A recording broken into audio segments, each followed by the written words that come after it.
every sunset sky. But my one request, Lord, my only aim is that you reign in me again. Lord, reign in me, reign in your power over all my dreams. In my darkest hour, you are the Lord of all I am. Won't you reign in me again?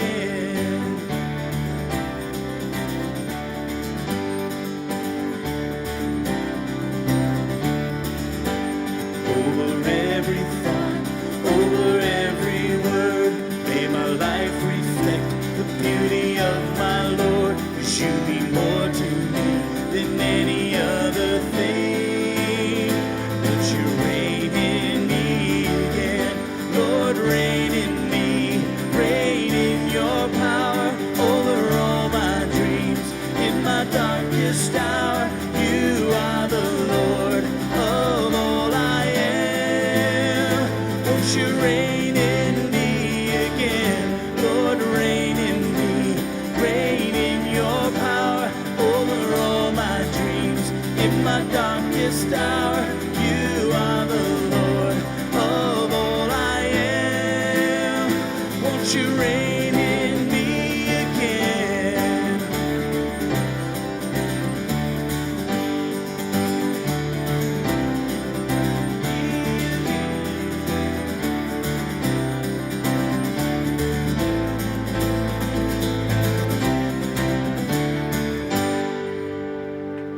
Reign in me, Lord.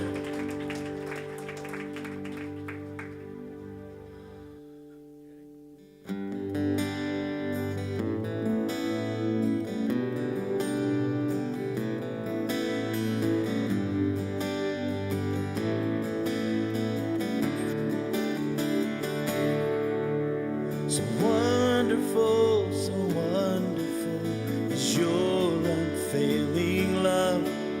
The cross has spoken mercy over me.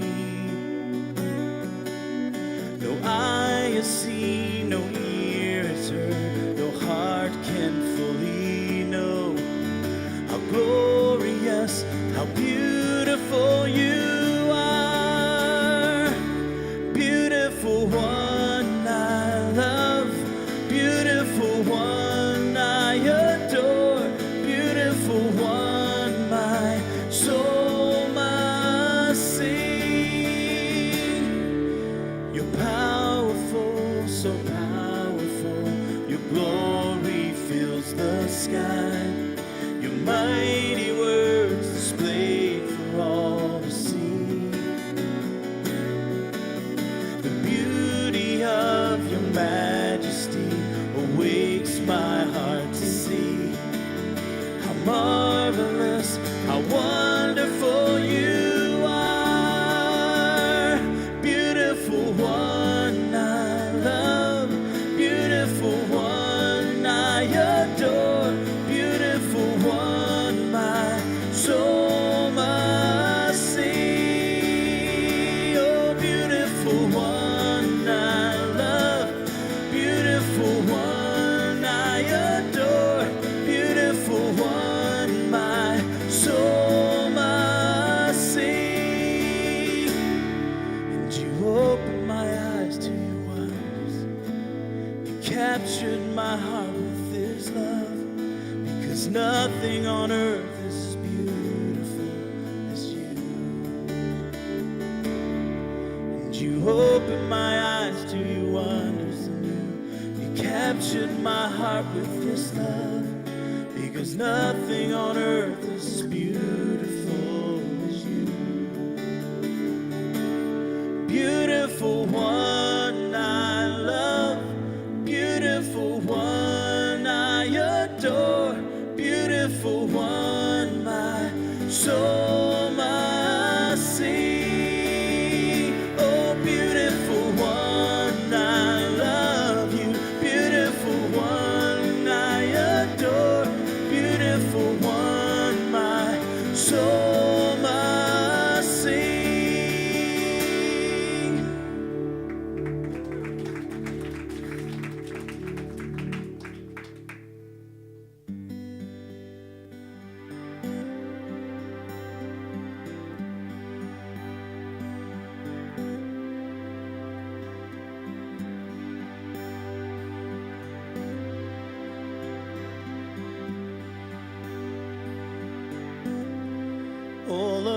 my heart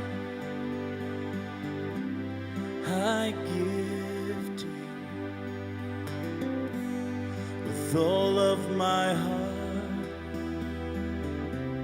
I'll pray to you.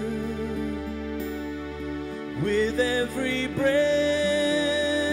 I breathe, I hope that you will see. All of my heart belongs to you.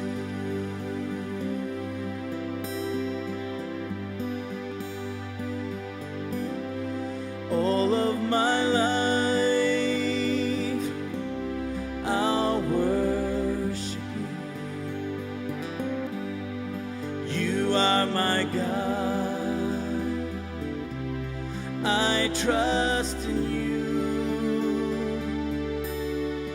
And when I fall asleep, I hope that in my dreams, all of my heart belongs to you.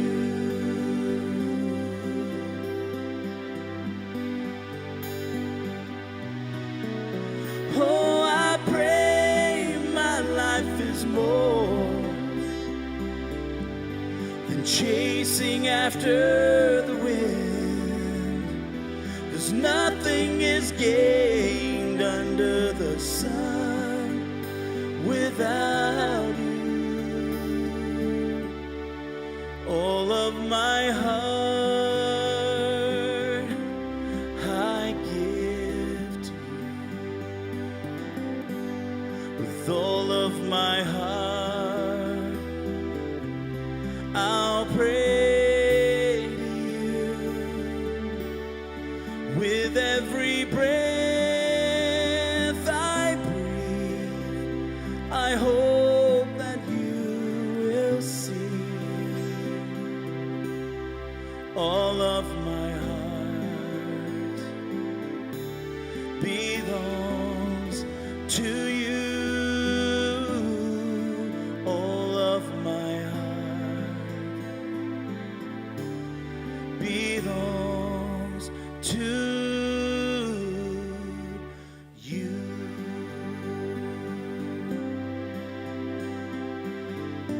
Yeah, yeah.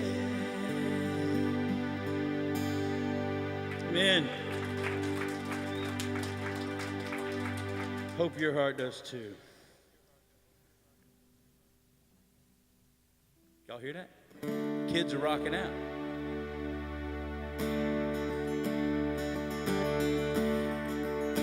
When I can't see you, I know you're here. When I can't feel you, I will not fear.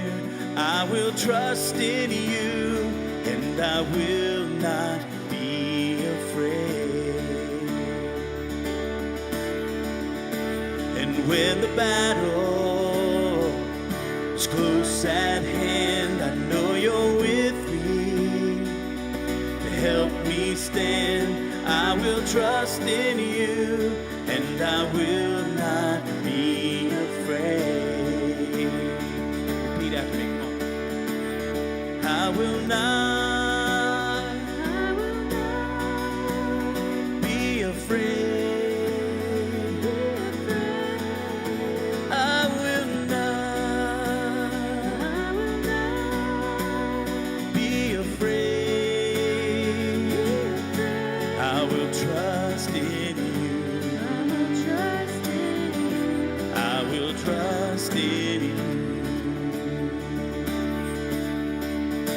And when the darkness is closing in and I am running against the wind, I will trust in you, and I will not be afraid. 'Cause when I'm standing upon that shore and all the battles have gone before, trust in you, and I will not be afraid.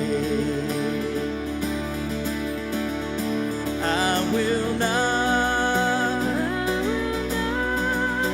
be afraid. I will not be afraid. I will trust in you. I will trust in you. I will not be afraid. I will not be afraid. I will trust in you.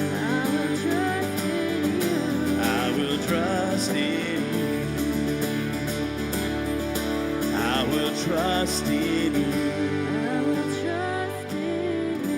I will trust in you.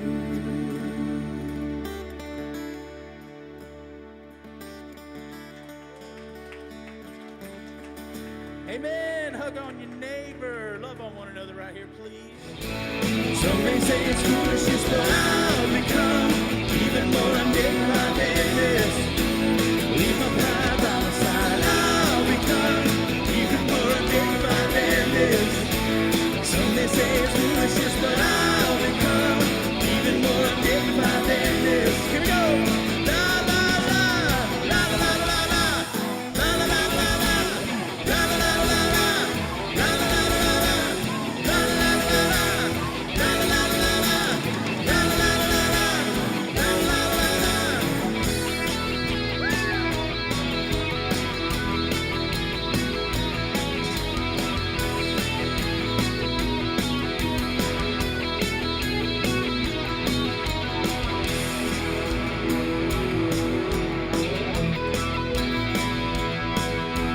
I will dance, I will sing to be mad for me. Nothing, Lord, is hindering this passion in my soul. I will dance, I will sing to be mad for me. Nothing, Lord, is hindering this passion in my soul. I'll become even more undignified than this. Some may say it's foolishness, but I'll become even more undignified than this. Leave my pride by my side. I'll become even more undignified than this. Some may say it's foolishness, but I'll become even more undignified than this. La la la, la la la, la la la la, la la la la la, la la la la la, la la la la la, la la la la la, la la la la la, la la la la. It's all for you, my Lord.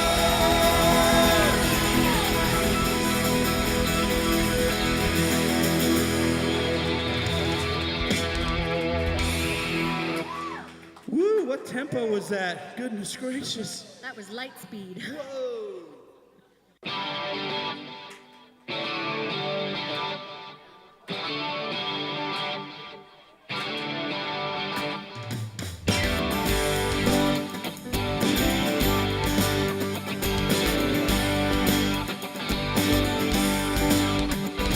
Let the glory of the Lord rise among us. Let the glory of the Lord rise among us. Let the praises of the King rise among us. Let it rise. Yeah. Let the songs of the Lord rise among us. Let the songs of the Lord rise among us. Let the joy. Just down a little.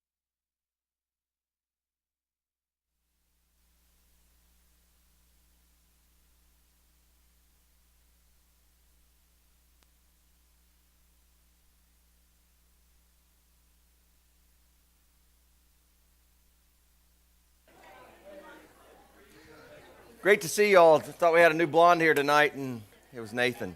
Hey, Nathan. Glad that you're here, man. And I really am, and I ask you to pray for our graduates. Man, it's so cool of them to be here. And God would instill in them and with us to help. But that's an age group that it's really cool, not only that they're devoted to the Lord, but as a church, what can we do to enhance that walk, that they would be strong in the Lord and His power, that they would be able, that we could meet their spiritual needs, but create then an avenue for others as well. And I'm just proud of you guys. Appreciate you being here, so thank you very much for that. Glad the rest of you are here too. Ready for Storm Warning 2014? Wow. Here comes winter. You know, get to Kroger as soon as church is over. We don't know what all is going to happen, right? But bread and milk. They certainly will do everything they can to make us think it's going to be brutal. And I certainly will admit completely, wholeheartedly, that I don't like this cold stuff either. But I know that, it's kind of one of those things when you grow up with it, you think, oh, that's no big deal. And we acclimate pretty quickly, don't we? But I'm not ready to go back to the north, I know that. But we can handle this, we can make it, we can do it. And because our God is able and He is strong. If you will, let's pray. Father and God, I thank you so much for that song that Ashley and Henry brought to us tonight, Lord, one that somebody wrote and that we get to sing. But that whole idea of I will not be afraid. Because God, I think that way too many times we live in fear. And you rebuked, not in hatred or some kind of a stabbing, sarcastic way, but just in the reality of your disciples. How many times you told them that they were afraid. You told them, don't be afraid, don't be afraid, don't be afraid. And yet to this day, Lord, we still allow fears to overwhelm our faith. And I just pray, Lord, tonight that as we look at, again, in the Old Testament and the children of Israel and with what Paul had to say about that we are the ones that have received the fulfillment of the ages and all those prophecies that were made, we've received them. And yet those Old Testament stories were written down for us on whom this fulfillment has come, and that so that we would not be like them. We wouldn't be faithless. We wouldn't be grumblers and complainers. We wouldn't be idolaters, but rather instead, Lord, we'd be faithful to you because you have proven over and over again your great faithfulness. And so tonight I ask, God, that out of my inabilities and my lack of strength and my lack of wisdom, that you would show yourself strong. I pray in the midst of weakness, God, that it would be as what Paul said. That's when I'm really strong. I thank you for these that have overcome obstacles to be here tonight, and I pray, God, that it would be worth their while. Not just the goodness because we go and we check it off, and not just because, well, we feel less guilty, but God, rather instead, because we did experience a closeness than what we can even on our own. And the beauty of the body of Christ, God, and when the body gets together, that there just is a multiplied sense of your presence, and with it comes in, Lord, that faithfulness. And so help us to overcome thoughts and worries that might be on our mind tonight or other things that have gone on. But really, God, to not miss you in the process of it, even that we would not be like the children of Israel that tended to miss you, that as soon as things didn't go right. But I do ask your blessing on those that wanted to be here and couldn't, Lord, and certainly pray that even with this cold snap coming through, God, for those that are here, but even for those that are especially that are homeless, and that, God, that you would help us to grasp what we're to do in helping out others and extending your mercy to them as you've extended yours to us. So, Lord, please tonight might your word be spoken, might it be in truth, might it be under the power and the unction of your Spirit, not only spoken but received and heard, so we can share with others in Jesus' name. Amen. So here in this book of Exodus, going back to the story where we kind of left off when I got off on this tangent about Jesus being the bread of life. Not a tangent, but rather instead really truly looking at some passages where Jesus talked about himself as being that, and the corollaries between this bread from heaven, this manna, and Jesus Christ actually coming down, the needs that we have within our lives, certainly for substance and God's willingness to meet that and to sustain us in that regard, sustenance that we would be able to live as he had planned. And it's really and truly in spite of the fact that Matthew 6, I know I've preached on it, several of the guys here that have preached in my place have preached on it, and different things like that, and it seems to be a regular thing that we all very much know that's there, where Matthew says what? He writes on behalf, said Jesus taught them to not worry. Don't worry. What good does it do? Because can any of you make yourself taller? Can you add any more hairs to your head? Can you do this? Can you do that? By worrying. And the answer is No way, no how. So why do we continue to do it? Why can't we just, of all the things that are in our lives, just be able to say, I'm going to stop that?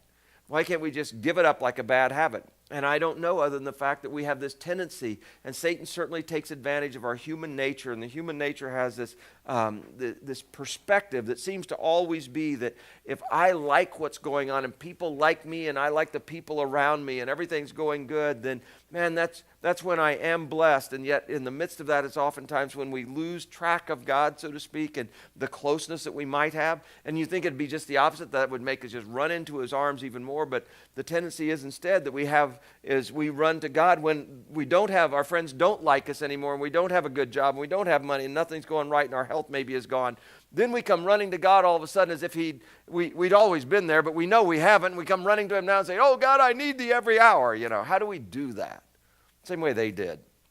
And this nature of ours that what I want us to do is at least to recognize and admit, and it's not me scolding you or pointing out your things, picking at your scabs. I have no desire to do that, It's not that at all. But what I want us to do is to at least stop and to recognize and say, man, am I a person that is pretty even keel? Or do I have the high highs and the low lows, and do I swing back and forth? Does the pendulum go radical? And am I consistent in my walk and consistent in my faith in God? Even in the midst of, and that doesn't mean that we never sin or the stumbles and struggles, but it's not one of these things we don't go back to the lifestyle of struggling in that regard. But rather instead, we're overcomers and we begin to experience the victories that God has for us. And I think that what it's going to take is that we would recognize that our human nature is that kind that does smile when things are going good and doesn't when they're not. But that the Holy Spirit and our spiritual nature that we receive from God as our Father and the Holy Spirit dwelling within us ought to be, in fact, those fruits of the Spirit that come out in peace and patience and joy and kindness and love.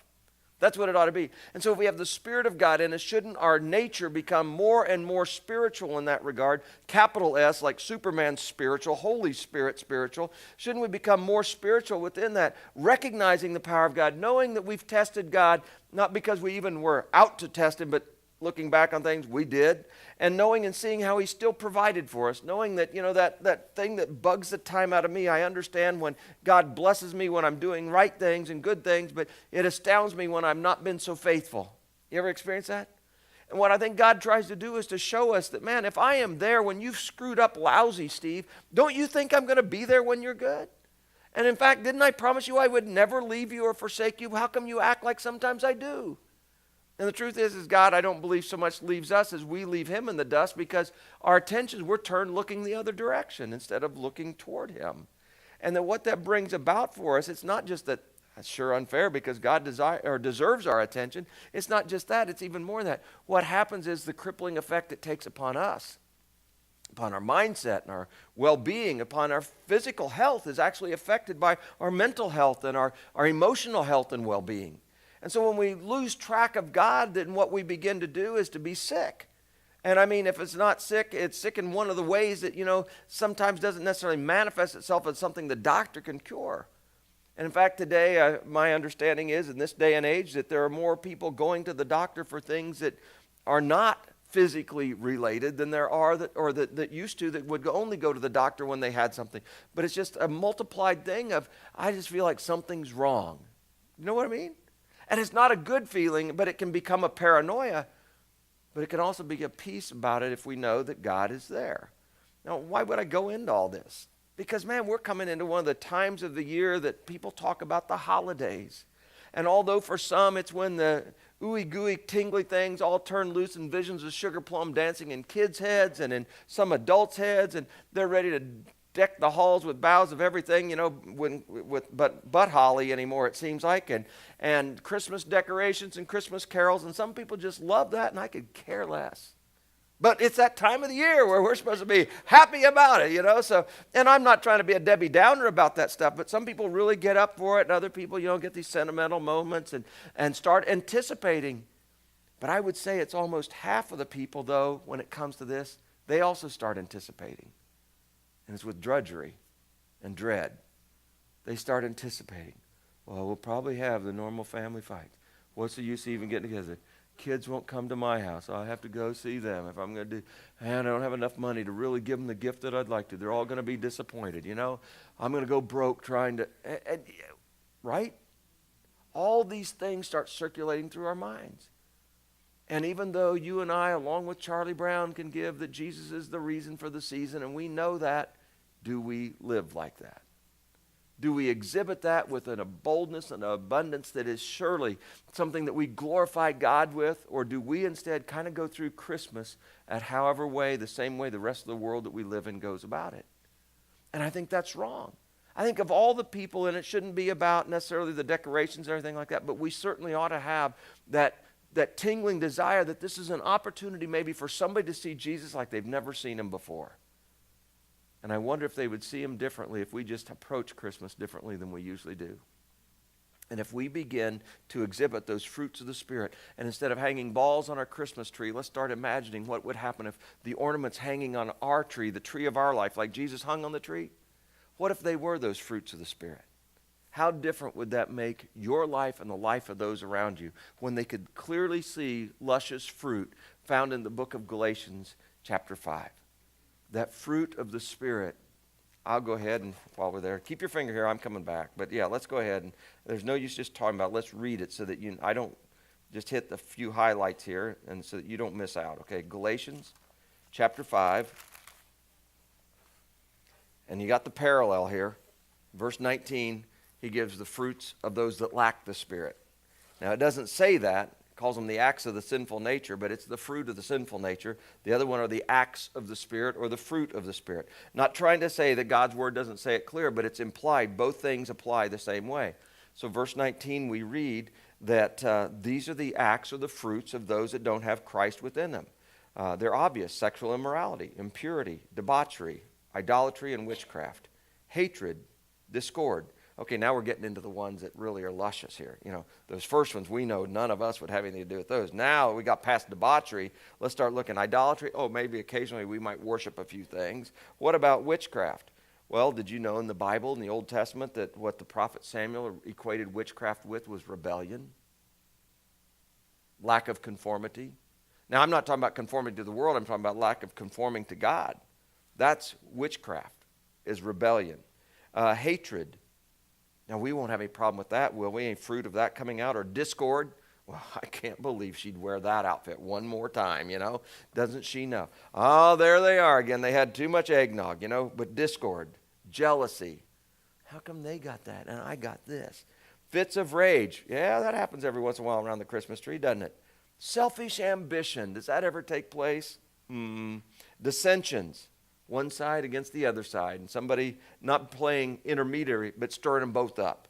I am not a big Kevin Harvick fan, and man, I don't know if any of you get into the racing deal, but he really, sorry for those of you that like him, but, you know, that's up to you. You and God can work that out. But he pushed Brad Keselowski, man, and Brad's on probation, not supposed to do anything, and he pushes him in, and not so that Brad starts fight, so that Brad gets hit. And he just sits over there and goes, that's what it is to be one of those people that aids in dissension, you know. Factions, envy, drunkenness, and this one comes out, orgies and the like. All those are fruits of the what? The human nature, the sinful nature. That's what we were without Jesus Christ. And he said, I warn you, as I did before, that those that live like this is their lifestyle, they will not inherit the kingdom of God. But, on the other hand, and here's what Paul's doing, he's saying, but here's one set, here's the other. On the other hand, the fruit of the Spirit, or the acts of those that have the Spirit of Christ in them, will be love. And really, in fact, what's ironic is, if you notice there, the fruit doesn't have an S on it, does it? A lot of people misquote that. They call it the fruits of the Spirit. Nope, it's the fruit of the Spirit. It's singular in context. And what many believe is that it's very likely, in the way it's structured in the Greek language, is that this love is the fruit of the Spirit. And these others then are the way that the love displays itself. That would go along with Jesus' teaching about the number one teaching was what? Love God with all your heart, soul, mind, and strength. And so this would be it, the fruit of the Spirit. The fruit of having a relationship with God and having the Spirit of God within you is we will have that love. That our love for God will become our love to mankind, and it will pop out with fruit of joy, peace, and isn't that funny that those three words are what you find on a lot of Christmas cards, right? So we know that's what Christmas is supposed to be about. But what do we do to contribute to that? And what does it take for the devil to rob us of that? but joy and peace, patience. And I'm not pretending for one moment that that's one of my strong suits or fruits. Patience, kindness, if we like people, right? Goodness, if they're good to me. Faithfulness, how about that one? Well, when it's handy. Gentleness and self-control. Those are the fruits of the Spirit. Against such, or fruit of the Spirit, excuse me. Against such things there's no law, and those that belong to Christ Jesus have crucified what? The first ones. We've knocked that fruit off the tree. That tree doesn't even grow in the same soil anymore. We have done away with it. So those that belong to Christ Jesus have crucified the sinful nature with its passions and desires, and thus its fruit. And what have we done? We've put on Christ. So since we live by the Spirit, let us keep in step with the Spirit. And the picture there is this harmony of let's go ahead and let's walk like Jesus did. Let's let the Spirit of God lead us. And let us not become conceited, provoking, and envying each other. Now, let's go back over here to Exodus. Now, what I wanted to look at tonight in the book of Exodus then is we're at this point where they did the manna thing. We're getting ready for the rock thing, okay, with this water from the rock. I do want to touch briefly, and some of you heard this and some of you weren't here. So for whatever it's worth, I do want to go back and touch briefly on this thing that happened at the end of, or with Exodus 16, this miracle of God. It began when the people cried out and complained and said, what'd you bring us out here for, man? We had pots of meat back there in Egypt, and we don't have any meat out here. And we don't have enough food, and we're starving to death, and this and that. A lot of complaining going on. And what Moses did, that they complained about God to Moses, and Moses interceded and said, man, I mean, the reality is, come on, guys, God will take care of you. And what I think that's vital to see is this is what the human nature looks like. It is, even when God has provided, it quickly forgets. And that's the problem. But as Christians with the Spirit will continually remind us of the teachings of Christ. That's one of the things John 14, 15, and 16 brings out, that the Spirit will remind us of all things in Christ. And so the Spirit is continually working, churning inside of you, like your heart beating and pumping. The Spirit is working in that same way, trying to keep us reminded to acknowledge Christ, keep us thoughtful and thankful about Christ, and keep His Word in our minds so we can live it out in step with the Spirit, okay? But what the human nature does is it only goes according to what it feels at the moment. So what we read in Exodus 16:9, Moses said to Aaron, say to the entire Israelite community, come before the Lord, for He has heard your grumbling. Verse 10, while Aaron was speaking to the whole Israelite community, they looked toward the desert. There was the glory of the Lord appearing in the cloud. The Lord said to Moses, I've heard the grumbling of the Israelite. Tell them, at twilight you will eat meat, and in the morning you will be filled with bread. And what that really means is you will eat your fill. You'll eat all the bread that you want. Now we're talking at least 2, possibly upwards of 4 million people here. And they're not close to any Costco's. There's no big box stores. There's no Kroger, there's nothing. I mean, we're out in the middle of the nowhere. And God's saying, you tell them this, and tonight you'll have meat, and in the morning you're going to have all the bread that you could eat. And you know what the normal reaction would be? Yeah, right. Right? Because there's no way. That's not possible. Humanly, they're exactly right. Physically, or in their location where they're at, it's exactly right. There is no way. There's no wheat fields. Even if you could find enough wheat, you'd never be able to get the flour or the wheat all ground into flour and the flour made into where you could even bake bread, let alone they probably didn't have all the ingredients to put it together. So how in the world is that going to happen? But God said, you tell them, you will eat meat, and in the morning you will be filled with bread. Then you will what? Know that I am the Lord your God. What's the primary purpose here? That the people will know their God. Now, this is something I really wish we had small group discussion on. Because this is where, and I'm getting ahead of myself, but I want you to know this is what I want to look at tonight. Because I want to ask you, how well do you know your Lord, your God? And when I ask that, I mean that sincerely. Do you know Him? We might know things about Him. Do we know Him? And what do we know even in those things that we know about Him? Well, we know that Jesus, gave the blind their sight. We know that He healed those that were crippled. We know that He raised the dead and all. Okay? So you know that took place, but what do you know today? And can He still do those things? I believe He can. And because He doesn't mean He can't. It's just His will be done. But He can. And I know my God can heal, and I've seen healings, and I've seen things take place. I have not ever witnessed somebody rising from the dead, other than I have in the greatest of ways when somebody that goes down into that watery grave, baptized, a complete sinner, and comes out a saint. That's life after death, folks. That's out of hell and into heaven. I mean, that's phenomenal. Don't ever lose the miracle of that. But I want to ask you, what do you know about your God? Because the thing is, it's not just at the moment he does it that we're going to go, oh, wow, praise the Lord. It's even the moment when he's not doing it because, oh, wow, praise the Lord, he can. He is the God who is able. And you see, when we get bogged down with these things and impossibilities, that's when we forget. Julie, if you will, bring those slides back up, that last song. I didn't get together with Henry and say, man, would you please sing this song? But as I'm doing it, I'm thinking, this is the Lord that orchestrated this. I will trust in you and I will not be afraid. Let's just read these, okay?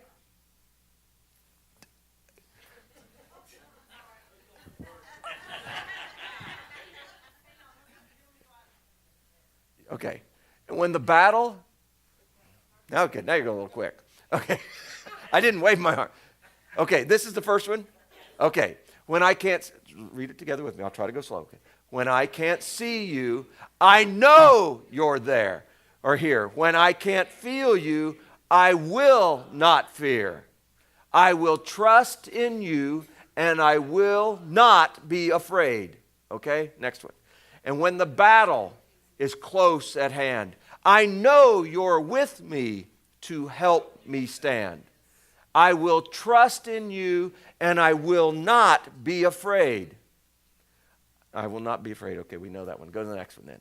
And when the darkness is closing in, and I'm running against the wind, nothing going right, I will trust in you, and I will not be afraid.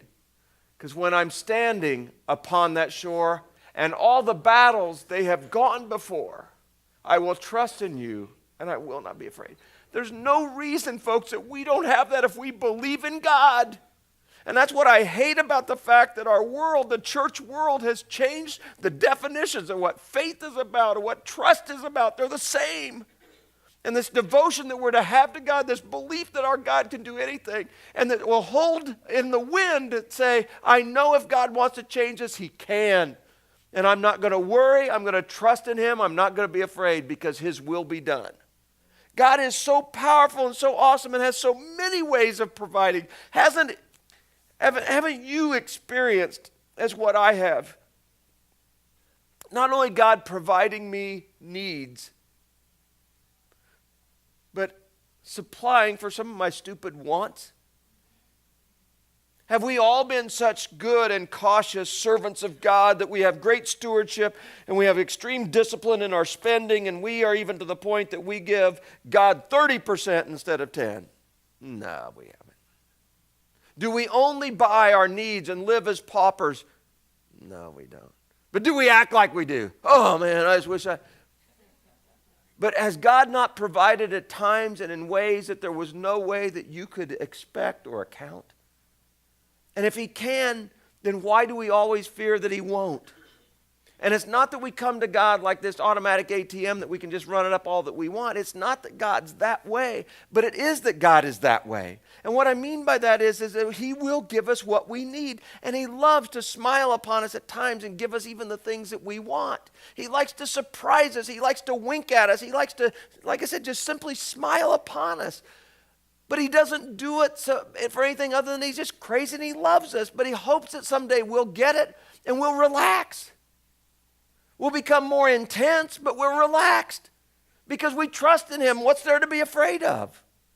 But we spend so much of our time worried about this and worried about that, and the news tells us what this might be going on, and whatever conspiracy theories that I believe are more true than there aren't. So I'm going to trust in him and I not be afraid. But I need to prepare my mind in a way that at least I anticipate the realities of some of these things that can happen. And I want to have my mind made up that when they do, I'm not going to turn my back on God. And I'm not just saying, oh, God, I know you can do something if you want to, but you probably won't, so I'm just, I think it's just time that, folks, we begin to put our faith into action and that we trust God. Because has he not already proven to us? I'm not even talking about the Bible. In my life alone, I've seen so many ways that he's provided when it was impossible. And I presume you have as well. But most of them you've forgotten, haven't you? And how many miracles do we need in our lives before we finally begin to believe that miracles are secondhand to him? The miracle that he keeps my body alive, not because of what some doctor said, but just plain and simply. How do our eyes work? How does skin that's cut heal back? How does he protect us when we breathe in all these crazy things and eat the food that we eat? How does he protect us with the great health that we've got as much as he does? Amazing, isn't it? So why don't we give him a little bit of credit along the way and relax a little bit and believe when he says don't be afraid that we shouldn't be afraid? And the only thing I've been able to find in the midst of that is that we use a little common sense mixed with faith and say, well, the reality is, why don't we look at it like this? Has God ever let me down? But we live like he does every day because our day didn't go the way we thought that it would. And I just find that that's so strange when we have this God that we've got. And especially when I compare it to then some of that, and I'm not a big study of world religions and all, but I observe and watch. And I see the faithfulness of some of these people. I see the faithfulness of these people who will bow down, 4 times or 5 times a day at a certain hour? That have petitioned their place of business for a room and for mats, places they can go in and pray to their God and face the right direction. And that they will literally go ahead and put their suicide vest on because they believe that much in their God and what they're doing. And we're afraid. I mean, our God doesn't ask us to do that. He doesn't ask us to kill somebody else. He asks us to die to ourselves and to trust him so that we can have an abundant life. And yet, we're so busy living our life, we don't have room for abundance. Because most of us have shut God out. There's not enough time to let him work within it. And so we fail to see the things that he's doing. But sometimes when we're so busy scheming and putting together our own little deals, we forget to trust in him and not be afraid. And then I see other religions that will, starve to death, so to speak, or nearly.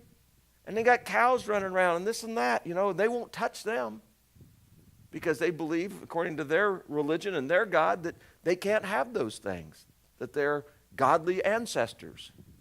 I'm not trying to make fun of. I believe those people are very sincere. Otherwise, they wouldn't hold to that. I see people even in our area that will wear certain garb and dress all because of what they believe that their God wants. I see people that have a God that they're afraid of and that live very cautiously and all. And I think, and we've got a God that's told us to fear not. And if we have any fear of him, it would be the fear that is the healthy and holy kind that's just total respect and admiration because God always is the same yesterday, today, and forever. And so when the Israelites get to this point that one more time they grumble and they complain, it just blows me away. It just flat out blows me away because it seems as though there's something here. And if you look, in fact, at 16 verse 3, what's it say? The Israelites said to them, if only we had died by the Lord's hand in Egypt. I wish God had just killed us there. Well, if you got this death wish, why do you care where he does it? I mean, is that not the absolute, what do I want to say, craziness, so to speak? That you say you wish that you'd have just died in Egypt? Well, nobody made you leave. It's just weird. But if the Lord had only had died by the Lord's hand in Egypt, there we sat around with pots of meat and ate all the food we wanted, but you've brought us out to this desert to starve this entire assembly to death. Well, woe is me. But I wonder how many times we think that. That God just brought us through one thing, and now he's going to turn around and, oh, there you are again, now let me down.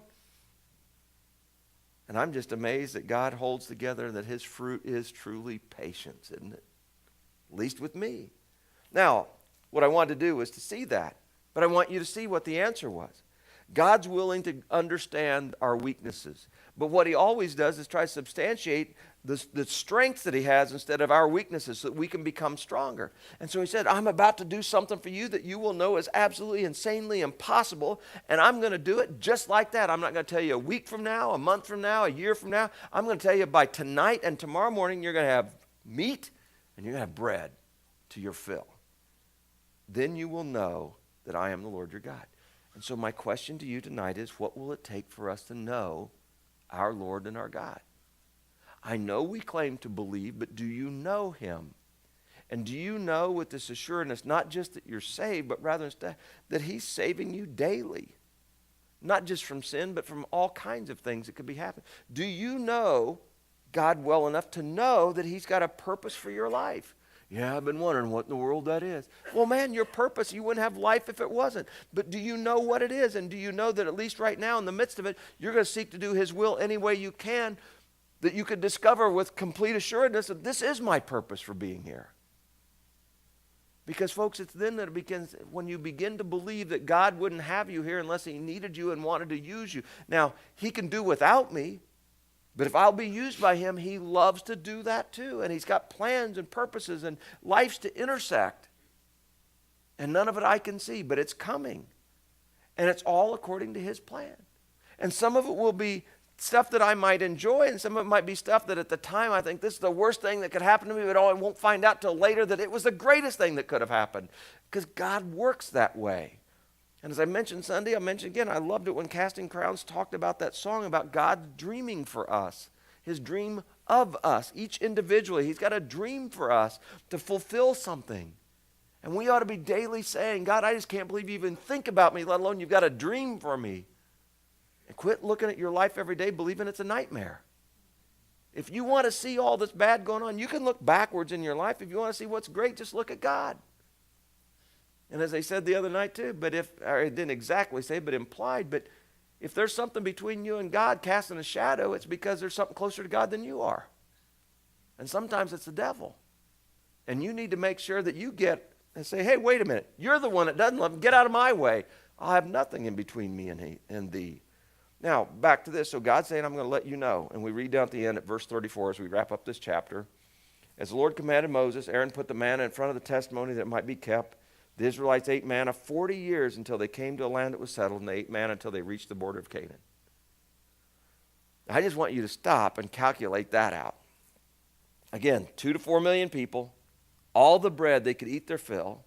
They had to collect it 6 days, but on the 5th day, or whatever, the 6th day, on Friday, they'd just get enough for 2 because they didn't have to pick it up on Saturday. God would hold it over and make it last for them till then. And he did that every day for every person for 40 years. Wow. And the amazing thing is he's still doing it today for 7 billion people on this earth. And most of us, if the stocks or the shelves were completely cleared at Kroger, would still have enough to live in our houses for quite a long while, right? We would not starve to death. But when was the last time that you ever looked at your cupboard and said, I don't know what to eat, I can't see anything I like. Man, did you get any groceries this week? I just can't see anything. Well, what do you want? I don't know. And there's stuff all over the place. But it's all that stuff that came with the coupons, and I'm wanting to change a taste, But nonetheless, we got plenty. We can last. I mean, we got things that you wouldn't believe stored up for years to go. But I mean, God every day provided this bread for them in a miraculous way. And you would have thought if he just did that every day, that, man, the people would have absolutely been, that's my God, I'm going to hang with you, buddy. But they didn't, because they still continued to miss. So we read in chapter 17, the whole Israelite community set out from the desert of sin. I still think that's interesting. Traveling from place to place as the Lord commanded. So they followed God because God said, go this way, go that way, and they did. Made various camps. They camped at Rephidim, but there was no water for the people to drink. So they quarreled with Moses and said, give us water to drink. There's that demanding attitude that I'm not real big on. I got that from my dad, who got it from his dad. You just don't go to somebody you respect and start telling them to give you stuff.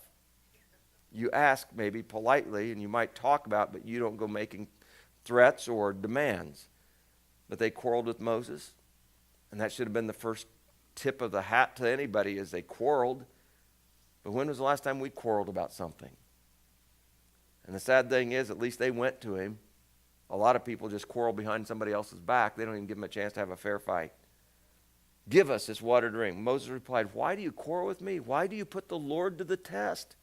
In other words, Moses saying, wait a minute, man. God will provide. Moses had taken care of sheep out in the middle of the wilderness. He understood that sometimes, you get a little bit tense and stuff. You relax yourself and know that God can provide. And sure enough, there's the spring, there's this, there's that, or whatever. So, if you're just willing to slow down and not have to have it right now. Let me just use a physical analogy here. Maybe it will not be a good one, so you can stop the tape. But no, I'm going to use it. Have you ever had that feeling, Matt? Oh man, I'm just so hungry. And then if you, hungry, not angry, hungry. You're just so hungry. And then something else comes up and you get so involved with it, it's like, I was going to go eat 2 hours ago, but I never ate. Sometimes it can be fun. I've certainly had those times, a few of them, right, where you get busy. It's just like, man, you didn't want to stop. I remember as a kid playing, you'd play right through it, right? In fact, it reminds me of another one. I remember as a kid playing right through it to the point you just pee in your pants because you didn't want to leave the sand pile. It's just like the next thing you know, it's like, oh, wow, what happened? Well, I was having such a good time, I didn't want to stop. That's why they make Depends today, so you can just go ahead and keep doing it, But, and haven't you really within that same vein, haven't you ever had those times? I mean, I'm thinking this probably because of that crazy Rob What's-His-Face that is doing these commercials now about cable and TV, and it's the cool Rob and the weird Rob, And what's his last name, Henry? Lowe, yeah, Rob. And so he does that, and that one where he goes up to the bathroom is like, oh, I'm bashful. I can't. And he turns around. But haven't you ever had those times where I just got to go, and you can't wait, and you can't wait? And the next thing you know, it's like, I didn't have to go that bad. So, I mean, there's something inside of us, folks, that will sometimes create these demands that really, if you just pace yourself a little bit, it's not as important or as urgent as you thought it was. Now, don't miss too many of those, get you in trouble, even here in church. But, a lot of times, I really believe. I mean, I remember as a kid sitting there in school thinking, I got to go. And couldn't do anything for wanting to. And you'd already, and it's like the teacher would say the first day of school, if you got to go to the bathroom, hold up 2 fingers. And that one kid said, well, what difference does that make? It's like, that doesn't help you out, does it? Oh, yeah, I feel a lot better now. But we get these things all balled up inside of us, and we don't, we got to have it now. And we forget sometimes that, wait a minute. Our minds are so strong and so amazing. That's how those snipers will sit there in situations lining up one shot, and they'll spend hours, if not a full 24-hour day in one place. And they don't dare move at all because it's their job. But they've been trained in their minds. They've got focus. And I'm saying that's what these folks didn't have. They didn't have focus. They didn't have purpose. They're wandering. And instead of enjoying God and going, man, is this cool? We were slaves for 400 and some years, and God's given us a vacation. I mean, they really didn't have to do much. They didn't have any bills to pay. I mean, they didn't have any food to buy, so how can you pay? But God, there's nothing here other than taking care of the camp or whatever. But I mean, there's nothing that anybody had to do working-wise. I mean, Moses had to work a hassle and all these hassles, but I mean, really.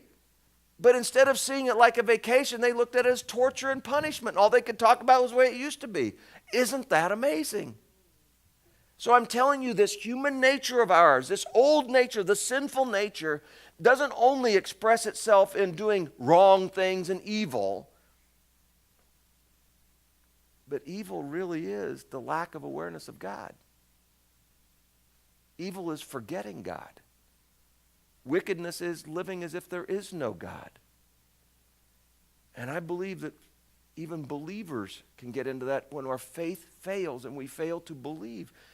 And instead of exercising our minds to begin to learn how to discipline our bodies and tell and hold them into check, we just go by our feelings and emotions. And the devil loves that because he can blow you wild like a tumbleweed. He can take you wherever he wants you to go. But when you begin to get solid about who God is, and you know him, and you know that he is a faithful provider, and you know that he's protected you through the storm, and you know that there have been times that you should have been killed and you weren't. You've known that you've had things that he healed you from. Because, I mean, folks, there's not an infection that penetrates our body that couldn't be death. And most of us, all of us have had infections of one kind or another, whether it's an itis, tonsillitis or this or that, or something else, And you say, well, I got antibiotics for that. Well, who do you think gave somebody the cleverness to discover that mold had some ability to heal? Now imagine that. But God gave us that wisdom. And isn't it amazing that it works? And so we just lose track of God because we just have this immediate desire. These folks were thirsty, and it's like, oh, wow, God brought us out here to die. I'm so thirsty. And so we do this over-exaggerated bloating, and never once saying, wow, God, if this is it, it's been great knowing you.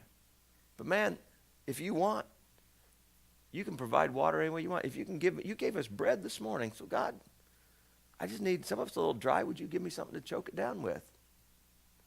And I'm just saying that perspective changes everything.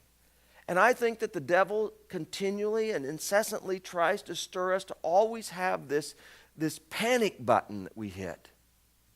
And some people are worse about it than others, but still inside, man, and I mean, I have to at times put myself in check. I'll wake up in the middle of the night, think one thing, and I can't go back to bed because it's trying to figure something out, or what about it so-and-so, or a relationship or whatever in that regard. And then most of the time it comes down to just sitting down with God and saying, I'm not going to handle it tonight. God, if you woke me up, then I'm going to pray about it, but then I'm going to give it to you and release it, because right now, until you tell me what to do, there's not much I can do about it. And most of the time, that gives you that peace. You go back and go to sleep. But otherwise, he can wind me up like a clock, and I can't, I just drank a pot of coffee because I'm so wound. And why? But it's so difficult to learn how to, not be manipulated, but to manipulate my own mind to where I choose to live in peace and love and joy and kindness and patience and gentleness, because I found out that life is good that way. Because it's from the awareness of God, it's through the power of His Spirit that life accomplishes. And then it begins to help me to believe I really am saved. I really am a child of God, or I couldn't have this right now. And I'm saying if it works that way for me, it probably will for you. Or you can choose to be like these Israelites that immediately, man, as soon as they did one thing, the whole truck had to dump. And this great big pile of whatever it was dumped all out. So they quarreled with Moses, they'd give us something, they were thirsty, and blah, blah, blah. He said the people were thirsty. They're back to verse 3 again. They grumbled against Moses. They said, why'd you bring us out of Egypt to make us and our children and livestock die of thirst? There's several times, I looked it up, at least about a half a dozen times by this time, they've all presumed that God brought them out here to die. Remember back there at the Red Sea? What'd you do, bring us out here to die? We couldn't die back. They had like this death wish, and yet it's just crazy. But how many times have we thought we were going to die? And so they throw this up. But I think, man, is that not an exaggerated perspective to have? And what more does God need to do to prove to them? Because if we've well gone over everything from the plagues and the miracles and the Red Sea to whatever, and now we've got manna and quail, God does one more thing for them. And so we read as Moses cried out to the Lord, he said, what am I to do to these people? They're almost ready to stone me. They were that ticked off and mad. And I take it that there were people wanting to get at him and others restraining him or whatever else like that. The Lord answered Moses, said, walk on ahead of the people. Make sure you take with you some of the elders of Israel, and take in your hand the staff which you struck the Nile, and go. He said, you go ahead. I'll stand there before you by the rock at Horeb. And I just look at that and I think, would that be bizarre? Now that would be harder to believe than God was going to provide them water. It would be harder to believe, God just tell me to go and walk, and he's going to be standing before me there at the rock at Horeb. I mean, that's mind-boggling. But Moses had this composure. What have I got to lose? And so he goes, heads over the rock. He brings some elders with him, all right? And he said, so Moses did this in the sight of the elders of Israel. And he said, I'll stand there before the rock at Horeb, strike the rock, and water will come out of it for the people to drink. So Moses did this in the sight of the elders of Israel. So he made sure the leaders saw it. Moses wasn't doing it to show off. God wanted them to see how powerful God is and that he uses Moses. So pay attention to what this guy's got to say, because I'm going to use him, but I can do anything is what God's trying to get across here. And so Moses takes that staff and he strikes a stinking hard rock. And boom, there's nothing there but dryness. You can just imagine that pounding desert heat and the heat radiating off it. And the next thing you know, they got a slip and slide going down through the community. Water begins to gush forward from here. Life-saving, life-giving water.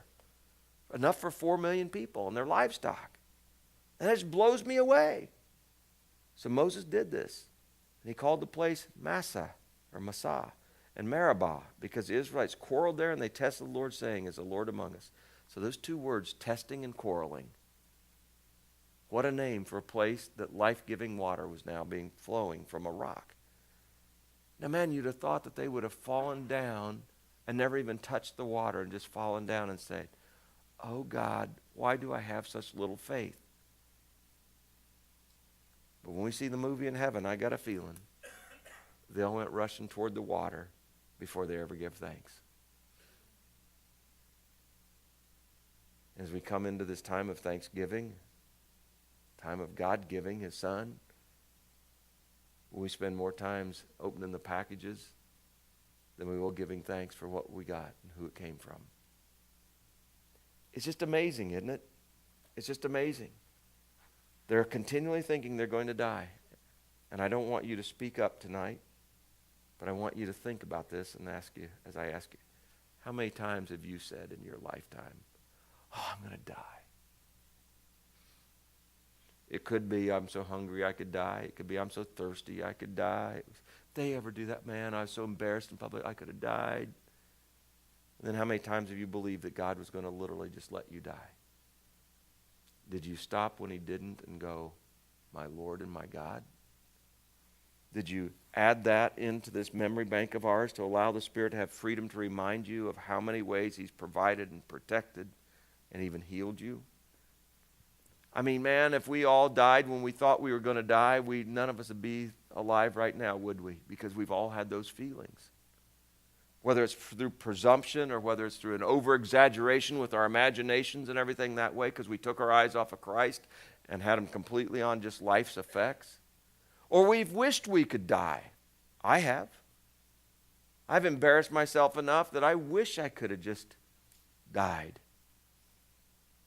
And yet, how shallow that is compared to the understanding and saying, God, if you wanted to, you could wipe me out of here. And if you don't, there's a reason, because you still have purpose for me in my life. And that's the part that I want us to begin to see from these people, because as Paul said in 1 Corinthians 10, these things were written down for us. We have an historical record of how God interacted with these people, these unlikely slave-type people that came from two people, one barren and one that wasn't too old to have kids or make kids at all. And God gave them a promise, and they waited for 25 years till He fulfilled it. And from these two people that neither could provide or produce a child, God turned around and gave them a son, because God wanted to show you and me and the rest of the world, look, there's nothing that is impossible for me. There's nothing that I can't do. I can, in fact, work the greatest and the most unlikely of situations and do the most with the least that anybody you'll ever come across. And if we take that inventory of our own lives, we can go back and not only see that He did, but understand that He still wants to. Not because I've arrived and I'm standing up here on this platform because I'm so much of a Christian. No, man, God still shows His abundancy of grace and provision and ability to use the unlikely in my life in spite of me. And I think part of it is so that I will believe the other part so that you can believe that He will use you too. And so where is it that your knees buckle, and what is it that causes you to sometimes, tragedy or the stress that builds up and everything like that about things that, and don't get me wrong, there are some big issues, but man, it shouldn't be more than a bleep on a radar screen until we say, wait a minute, my God is alive, my God is able, I will trust in Him, and I will not be afraid. I will not. It's a resolution, folks, that every one of us can make. From this point on, Lord God, with your help and my focus on you, I will not be afraid. I choose to fear not, for you are with me. And I choose to take my thoughts, and instead of becoming irrational with them, I'm going to become rational and say, wait a minute, I am a child of God, and that doesn't make me have demands. It makes me just know that I already have promises. And you can deliver your promises any way that you want, God, at any time that you want, because I am not going to move. I'm going to continue to rejoice in you no matter what takes place, because you've got a plan. And thank you for including me within it. Folks, what would happen if heaven was only filled with those people that have that kind of faith? And my bigger question is, but why don't we have that kind of faith? Because what more does God need to do for us to get it? And the truth of it is, faith comes by hearing, hearing by the word of Christ. So as we read and see not only Old Testament but New, but as you're reading, that we would see ourselves in these people and begin to grasp and say, I don't want to be like that. How about you? Now I come back, and as I try to wrap up tonight, I want you to think about and consider this.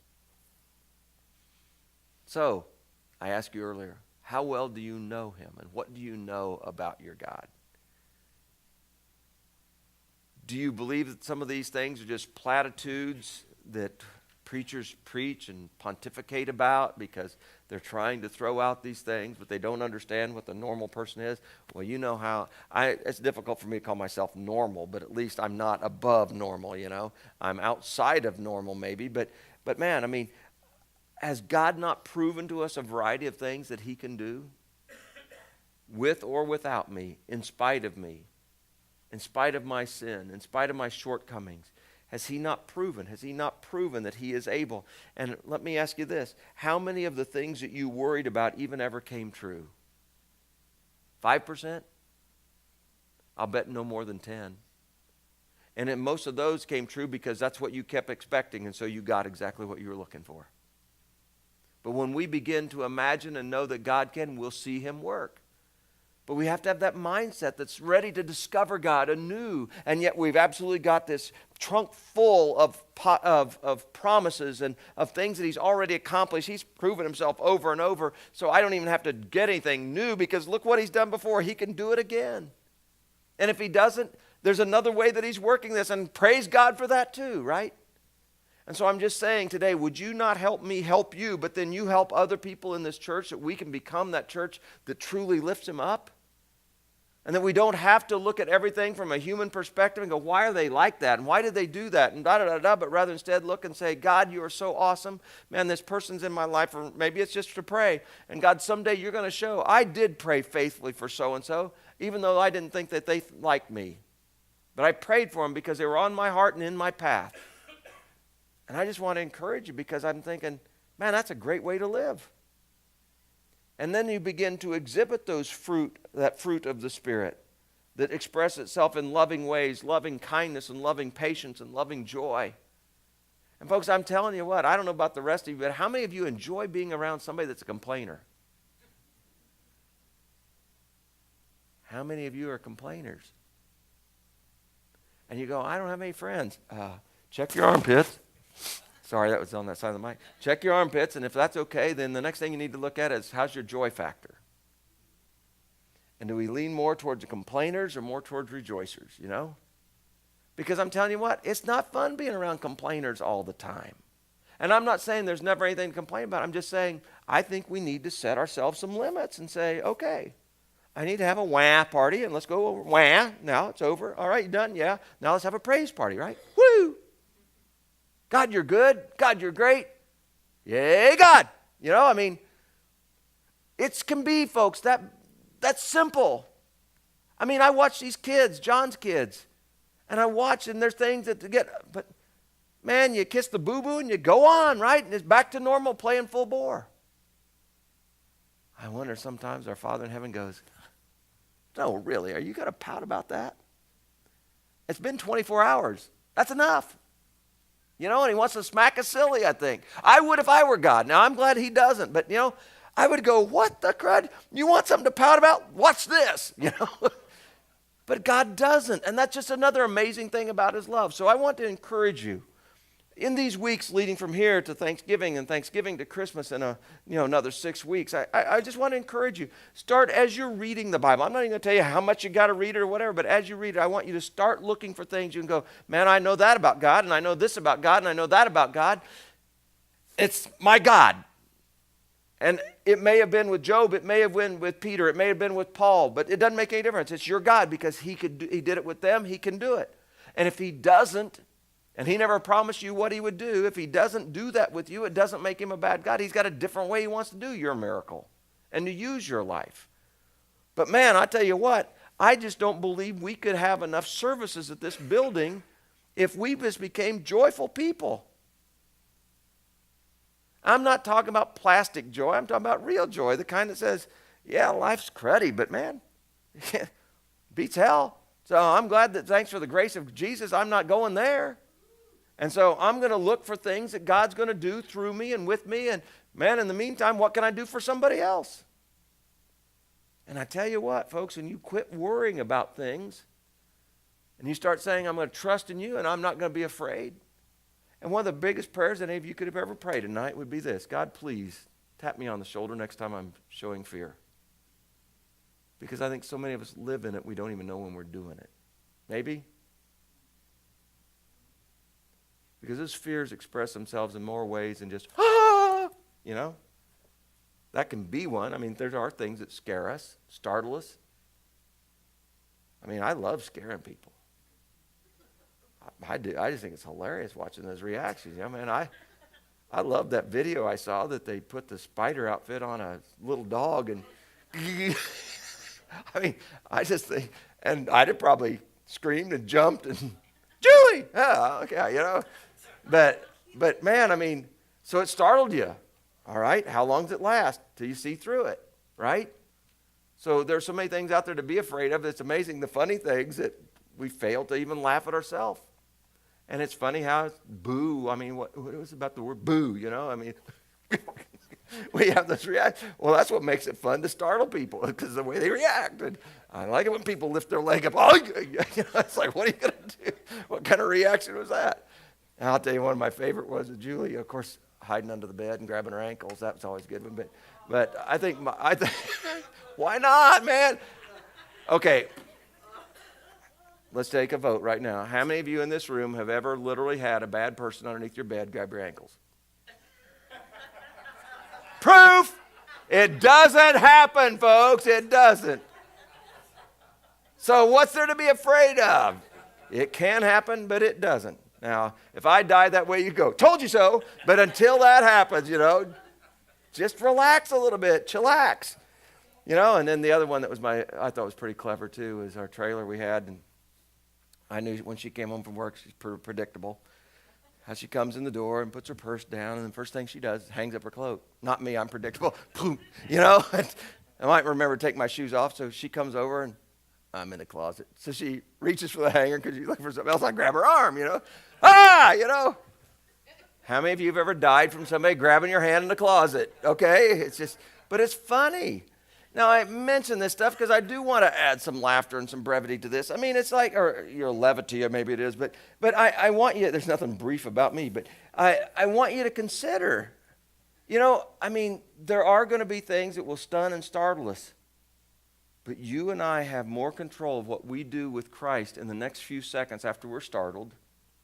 We have more control than about how long we're going to let it affect us than what we typically think. But when we dwell on it, it's because we've chosen to, or we've followed the enemy, I believe it is, into this self-absorption and only looking at how bad things can be, instead of stopping and saying, thank you, God. With you and your strength and your help, I can handle this. Now I'll close with this, Psalm 139. Because I just think this is a powerful, powerful passage. And yet, I got to tell you, I'm not real comfortable with it because I've experienced some of it that's true. And this is that one of David, and I'm not sure when it was written in his life, but I got a feeling that it was after his realization of not only his adulterous deal with Bathsheba, but then he killed a man that was faithful to him and a friend, to cover up his own stuff. And I think that there were also dark days in David's life when his children fought and ended up killing one another, and when they disrespected him and one of them wanted to be king instead of him. So he had several dark things, but I want you to see that somewhere in the midst of all this is what David wrote. "O Lord, you are a searcher of souls. You have searched me and you know me." Wow. Jesus said what? Before we speak a word, God already knows that he's watching in our minds. When we start to be tempted, he's watching in our minds. And he said, shift it, shift. Go a different direction. He's watching through our eyes. Look a different direction. Not in a scolding way. No, saying, don't get involved in that. Keep your focus on me. Lord, you've searched me. You know me like nobody else. You know when I sit, and you know when I get up. You perceive my thoughts from afar. For those of you in the South, that has nothing to do with a fire. Just seeing if you're listening, okay? From afar, you're looking that far and you can see. No, it's you perceive my thoughts from afar. Okay, you discern my going out and my lying down. Now, what's that mean, discern? Not just he knows when you're moving. No. You see how I walk and where I'm walking. What I think I'm going toward and what you'll place before me. God, you discern it. You look for opportunities then to present yourself to me and to protect me. You're watching my going out and even my lying down. You are familiar with all my ways. You know all my idiosyncrasies and habits. Before a word is on my tongue, how much does he know it? Completely. You know it completely, O Lord. You hem me in behind and before, and you have laid your hand upon me. Now, I don't know what David meant. I mean, that always cracked me up with teachers in school about what did this author of this poem mean when he said blah, blah, blah, blah, blah. And so you tell them what you think, and they say, no, you're wrong. Well, what did he mean then? Did he tell you? I mean, that's just like people that do poetry. I mean, you don't know what the crud they're thinking. But God knows. David knows what he meant by this. And I think that, to me, to a large degree, I would have to say, it's scary to me that you really can't get away from God. You've laid your hand upon me. It can be that you've disciplined me, but it can also be, you've touched me, God. You've touched me. Such knowledge is too wonderful for me, too lofty for me to attain. And I mean, this is one of those that you can read right through, folks, but I mean, I think sometimes we need to stop and, ponder it a little bit. Where can I go from your spirit? Where can I flee from your presence? If I go to the heavens, you're there. If I make my bed in the depths, even the grave, that's what that says, you're there. If I rise on the wings of the dawn, if I settle on the far side of the sea, even there your hand will guide me and your right hand will hold me fast. That's what I think he's saying about your hand is upon me. And it's like somebody that's blind that's holding on to you to lead them where they should go. Only it's not that God's blind. God's hand's on us, trying to guide us if we'll let him. He just doesn't choose to force us as much as what I think he probably should, for my life anyway. But he's gentle with it. But it's also like a dad that's helping his kid learn how to walk or ride the bike, right? Or a mom. Where are your hands? On them. And then as they start to walk, you remove them just a little bit. And sometimes the kids that are learning to walk, no, they don't want you. But you remove them because you want them to begin to experience that they can do this. On the bike, the same way. You need that there to help you get that balance, but once you get that momentum up, it's like then you can let go. And that's what I think David's saying here, is that, man, even when I go places I shouldn't, God, your hand is still trying to guide me. You're still trying to help me, to balance me. And he goes, surely the darkness, if I say surely the darkness will hide me, the light becomes night around you. Even the darkness will not be dark to you. But the night instead, because of you, will shine like the day. For darkness is just a light to you. You see all the way through it. And we know that darkness can be the night, as what it is right now outside. It can also be evil. And I am hard-pressed to tell you where I stand, because I know on one hand that God can't be where there's not holiness. He's holy and nothing unholy will be there. At the same time, he has so many ways that he reaches out in spite of our lack of holiness. He said, you created my inmost being and knit me together in my mother's womb. God's big fingers. And I praise you because I'm fearfully and wonderfully made. Your works are wonderful, and I know that full well. My frame wasn't hidden for you when I was made in the secret place, when I was woven together in the depths of the earth. And this is the one that obviously hurts my heart with the abortion issue. Your eyes saw my unformed body. before I was even complete, you saw it. All the days ordained for me were written in your book before one of them came to be.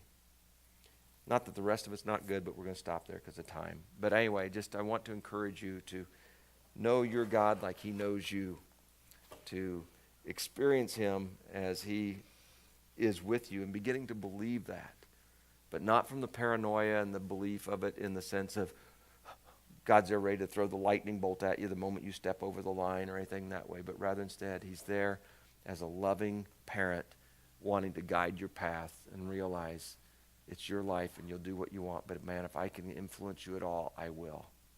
Let's pray. God and Father, tonight, thank you for the